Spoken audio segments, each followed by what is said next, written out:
We are back for another edition of the HoosierIllustrated.com post-game wrap-up show. Indiana basketball just survived a close one against Penn State, 83-78, to improve to 17-11 on the season, 8-9 in the Big Ten, with the win that should, I don't want to say for certain, Kyler, but that should secure them a spot in the Big Ten tournament.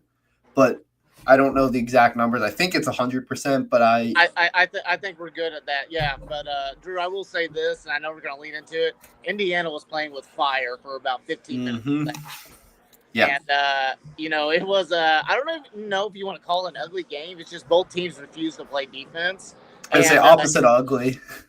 So, I guess it's the opposite of ugly, but it was ugly in a way that it was just, I don't know. You kind of want a nice balance for your games, but it just wasn't that tonight. But anyway, it felt like for the whole entire time, Indiana would either, take the slight lead, 1 or 2 points or whatever. Penn State would bounce it up to 5 points or whatever, and it would just be back and forth tied, blah, blah, blah, and stuff. Indiana didn't lead in the second half until very late in the second half when Trey Galloway hit 2 very clutch threes. To put Indiana up, I think around 6, I think, or so. Yeah. And then after that, it was just kind of, take care of the ball. Penn State hit some big shots, to stay in it. Ace Baldwin was pretty good tonight, 22 points. So Indiana had a really tough time. It really was just the Penn State guards that really caused havoc for Indiana. But, you also look at their post-present, Ninderhouse. Is that how you pronounce his name? I think it's Niederhauser. So, he had 16 points. He actually did a pretty good job on Omar Ballo. He used his length over Omar. But, Indiana, they fought. They figured out a way to get a win, towards the end there. Miles Rice stepped up big time. I thought he was very good off the bench for Indiana. Omar Ballo was consistent, 20 points, 12 rebounds, with Malik Renew not, playing in the game due to being sick. But it's a good win. It was a much-needed win.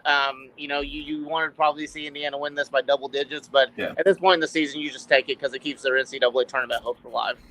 Yeah, I mean, it's just you got to just keep on finding ways to win games. It kind of was pretty just because it was all offense, no defense. But, defensively, it was a really poor performance from Indiana, but they found a way to win. You mentioned Umar Ballo.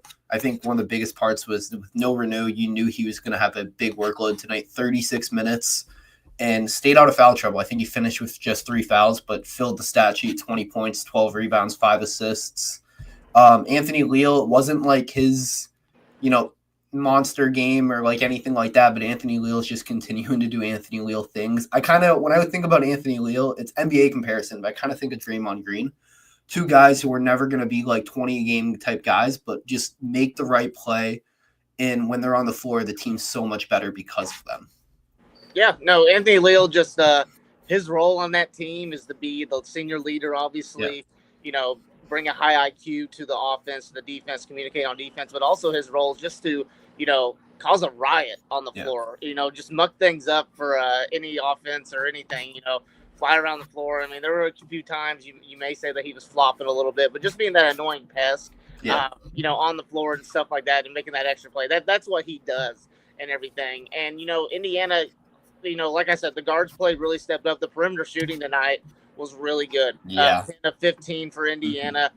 Penn State shot 7 of 18, but Indiana 60% from 3. That's going to help them win games, obviously. And we've seen it when they've had high shooting nights. They win these types of games. And that was a big, big point of emphasis for Indiana. I think the total rebound count, Indiana won 30-23. Umar Ballo, 12 of those rebounds. He was really, really strong in that area. Anthony Leal had some rebounds. Trey Galloway got in there and made some key rebounds. I thought Cannon Carlisle off the bench was pretty solid as well. He didn't get a whole lot of minutes, but, with Penn State being such a guard-heavy team, they needed Cannon Carlisle in there to, defend. And, he had down a few big shots in the first half. Kenzie Mbako, didn't see him hardly in the second half again. Yeah. But, again, he had 13 points in the first half, kind of kept Indiana within striking distance. So, I would say all the guys that played tonight, played a role tonight for Indiana to win this. Mike Woodson kept the bench short. We even saw Langdon Hatton get a few minutes, with Renew being out. But regardless, it was a team effort, and Indiana was, not selfish with the ball by any means. The turnovers, I think Indiana had 14, so you would have liked to have seen that number kind of go down a little bit. But regardless, Indiana made the clutch, plays down the stretch, which ultimately got them the win. Yeah, I mean, you mentioned Trey Galloway, like 16 points, 9 assists. I think after that first half, I was kind of ready, like, oh, it's going to be a Trey Galloway could cost this team. He had 4 turnovers in the first half. Did have 4 assists, but the turnovers were bad. Second half, just 2. And, when you're creating 9 assists, you can live with some of those turnovers. You'd like to see him have, less than 6 turnovers. Miles Rice, 4 turnovers. Like, you want a little better from your guards there. But what they were able to do scoring wise, and Trey Galloway really won this game for Indiana with those back-to-back threes. Down 1, really struggling to kind of get their footing. And he hit the first one, and there had been times Indiana had gotten the lead but given it right back. Then he hit the next one to give him a 4-point lead and a little separator, and from there, Indiana just held on the rest of the way.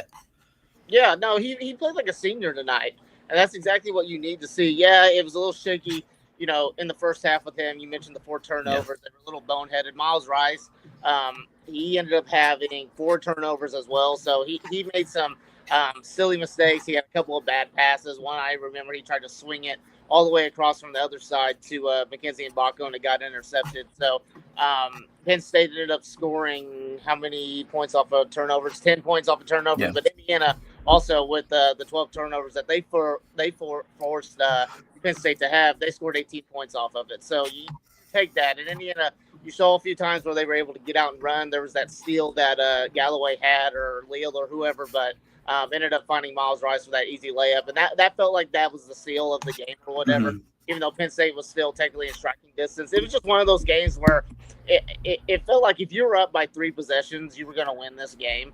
And Indiana, luckily, they just kept scoring, even though the defense wasn't there. It definitely was not as good as what we saw versus Purdue. It was a trap game. I guess you could say that. It was a trap game, but Indiana avoided the trap, and they keep their season alive because right now they got the path to make the NCAA tournament. Obviously, they got Washington coming up next, but they're for sure in the Big Ten tournament now. I think they're got a 100% chance, but right now they're just playing. They're playing for the fact, are they going to finish in the top 9 and have to play on Thursday, or are they going to finish below that and have to play on Wednesday? So Penn State needed this one too to stay out of that Final 3. I don't know if they're going to be able to get out of that Final 3 now with this loss, but the important thing is that Indiana got the win, and they keep a lot of their tournament hopes alive. Yeah, and I'm gonna get touched on that in a sec. I just want to talk about the free throws. 15, I think it was 15 to 25. They shot worse from the free throw line than they did from 3. That's really concerning. I mean, it almost cost them the game, to tell you the truth, Kyler. I mean, Miles Rice was guilty of it. He missed some big free throws on the stretch. Kenzie Mbako, 0 for 4 from the free throw line. I know they were early in the game. That was shocking. Never see that. No. Is it something I'm worried about right now? Not really. I mean, it's one game, and they shot so well from 3 that I'm like, it kind of canceled out. But if, you go on the road at Washington, Oregon, this little West Coast trip they have on, I think, Washington Saturday, Oregon Tuesday, that little trip, if they are, the free throws continue to be an issue there, then it's like, okay, we have a real problem moving forward. And then you mentioned NCAA tournament chances. 3 games left. I think if Indiana splits out West, Washington is the much easier game. But if you beat Oregon on the road, I don't know what Washington is, but Oregon is a for sure quad 1. And then if you take care of business senior night, you're going to have Anthony Leal, Trey Galloway, their send-offs, Ballo. I'm not sure if Goody will walk because there's kind of the rumors, like, is Goody coming back? Yep. But either way, if you go 2-1 to close the season, I think that puts them at 19-12. And then if they win one Big Ten tournament game, that puts them like, are they on the right side of the bubble or not? They're in the bubble at that point. I think you get to 21 wins and you're on the right side of the bubble for sure. 20, you're pushing it. 19, I don't think they get in. Yeah, it's going to be interesting because obviously Indiana controls their own fate to an extent, but also you got to look at the North Carolinas, things like that. So I know what you want to say about North Carolina. I can already see it in your face. Obviously, I totally agree. They don't deserve to be in. So. Don't tell Alec, but one quad 1 win and they have a quad 3 loss, a quad 3 home loss. That's Indiana's. The name North Carolina holds holds a lot of weight there. Let's just say that. Yeah, Hubert Davis getting an extension, shocking. Crazy. But this is not a North Carolina podcast. No. So, we'll keep it that. We'll probably have a podcast when we touch on the NCAA tournament and all that stuff, and everything. But like I said, Indiana, I wouldn't say they're fully gaining momentum right now. I still think they have a lot to work. I think if they beat Washington, I think you can fully say Indiana's got a lot of momentum. But right now, I think you can kind of see a little smoke to the fire a little bit. Yeah.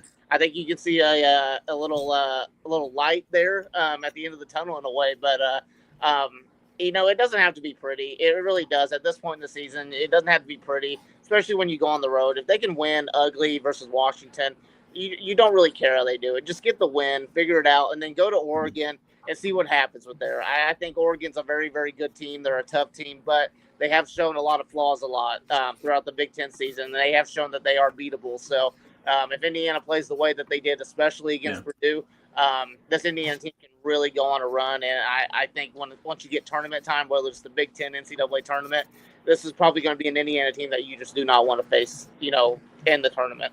Yeah, I mean, it's February 26th, and it's late for this to happen, but it feels like this team's figuring out ways to win games, and it was something, they struggled with all year. I can go back and name probably 3-4 games, just Northwestern, Maryland, Michigan, UCLA, all games Indiana really probably should have won.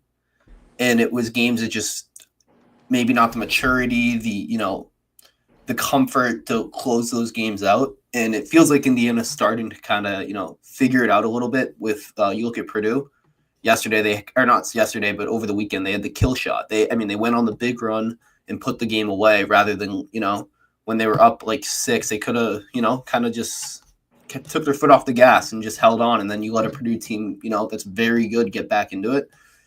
And tonight it was, they threw that last big punch with Trey Galloway making those back-to-back threes and, didn't look back from there. So I think this team figuring out new ways to win ball games makes them a little interesting. And like you said, the talent's always been there. This team is it's a team that could be potentially dangerous. We just have to see it with more consistency. And I'm going on the road at Washington. Again, don't know quad 1, quad 2. I'm guessing quad 2 just based on Washington. It being on the road. But either way, it's a chance for them to show, this isn't the same team we saw a month ago. So a lot to, I don't want to say look forward to, but a lot to kind of watch for with this team as they close out the regular season. Yeah, and the final point I'll just make, I think the senior leaders, those guys are stepping up big. I know Malik Renew also, he's only a junior and he wasn't playing in this game, but I think he's stepping up. He's back to his full form as well. And I think Mike Woodson's doing a really, really good job, especially these last few games with his rotations, playing the right guys at the right time, and not forcing anything, not forcing the too big lineup or anything like that. I think that his staff is doing a really good job playing the guys that are going to help them win games and not afraid to sit guys just because, they're not contributing and whatnot. And I'll say with McKenzie and Baco tonight, I know a lot of people are going to, try to look in that a little bit more. I think with McKenzie and Baco, it had to do a lot with matchups tonight. I think in McKenzie and Baco defensively was not a good matchup when it came to guarding the perimeter guys for Penn State. He did great on offense tonight, but it was more of a guard-heavy game. And luckily, Indiana had, the biggest guy on the court, size-wise, Omar Balla, for them to help out with the boards and whatnot. But Washington this Saturday, Indiana's just got to find a way to win. 6 o'clock tip. So figure out a way to win. Doesn't have to be pretty, but just all the matches get the dub and then finish out that West Coast strip strong. Come back to Assembly Hall, sweep Ohio State. You're looking really good when it comes to the NCAA tournament. Yeah, and we're going to have you covered for all of that. As I've said so many times before, for all things Indiana athletics, basketball, football, women's basketball, all that, we got you covered on HoosierIllustrated.com. The post-game press conferences following tonight's game are going to be up on the site and on this YouTube channel. So make sure you're subscribed and checking out the site and Indiana_FRN on Twitter and Facebook. On behalf of Kyler and myself, thanks for watching the HoosierIllustrated.com post-game wrap-up show. We'll be back.